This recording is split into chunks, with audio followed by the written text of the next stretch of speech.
Ecco come si racconta una storia.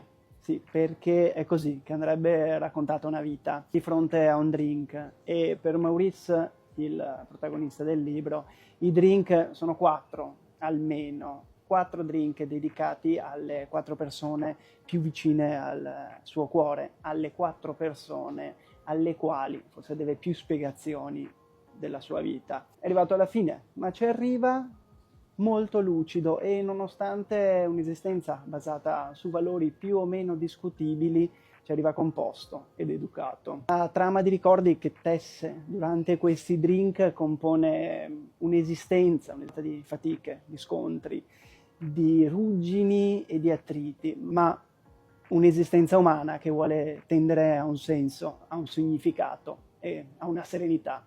Perché forse è tutto questo quello che noi cerchiamo in una vita, in una relazione, in un libro.